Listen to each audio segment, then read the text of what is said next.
नहीं। जैसे हम एक घटना तुम्हें सुना रहे, एक की पत्नी बड़ी भक्त थी, वो पत्नी पर बहुत प्यार करते थे, पर पत्नी गुरु जी की आज्ञा से चलती थी, पर उनको संतों से कोई प्यार नहीं था, वो पत्नी से प्यार करते थे।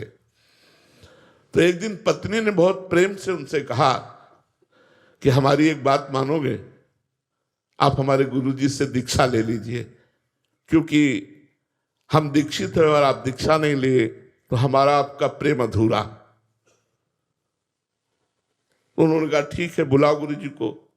गुरु जी को बुलाया और दीक्षा लेने के लिए गंगा स्नान करने के लिए चले तो गांव के 2-4 लोग मिले, बोले आज ये धोती टांग के कहाँ जा रहे हो? बोले यार पत्नी कह रही दीक्षा ले लो, गुरु जी आ गए तो गंगा से। अरे, और वो धोती लेके वापस आ गए, बोले नहीं लेना मुझे दीक्षा। कालांतर में दोनों का शरीर छूटा, तो पति आसक्त होने के कारण उसका मोक्ष नहीं हुआ और वो राजा की राजकुमारी के रूप में जन्मे। ये पूर्व में गीता जी के महत्व में महिमा आती थी, उसमें दृष्टांत आता था, उसका है। और वो पत्नी के प्यार के कारण जहां वो राजकुमारी जन्मी, वही हथिनी से वो पुत्र के रूप में प्रकट हुआ, हाथी का शावक।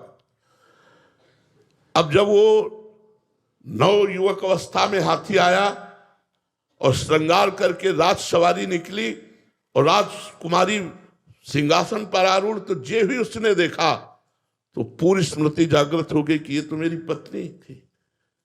अब ये राजकुमारी और मैं हाथी हूं, कैसे मिलन हो सकता है? वो चुपचाप सहता रहा, क्योंकि कुछ अपनी बात व्यक्त नहीं कर सकता, हाथी रूप में है। अब राजा ने अपनी राजकुमारी का स्वयंवर रचा। जे ही स्वयंवर की घोषणा हुई तो उसने खाना पीना सब छोड़ दिया और बहुत ही सुशोभित हाथी के रूप में था। राजा को सूचना पहुंची, राजवैद्यों ने देखा, बोले कोई रोग नहीं। राजकुमारी विज्ञान संपन्न थी क्योंकि भजन करती थी। उसने कहा इसकी औषधि मेरे को पता है, मुझे एक बार इसके समीप जाने दो। नजदीक गई और कान में कहा था गुरुदेव को वरण कर लो। नहीं वरण किया ना तो हाथी की योनि को प्राप्त हुए। सकुचाओ मत, तुम्हारी गले में जयमाला डालूंगी। सकुचाओ मत, स्वयंवर में तुम शोभा के लिए खड़े किए जाओगे और मैं तुम्हारे ही गले में माला डालूंगी और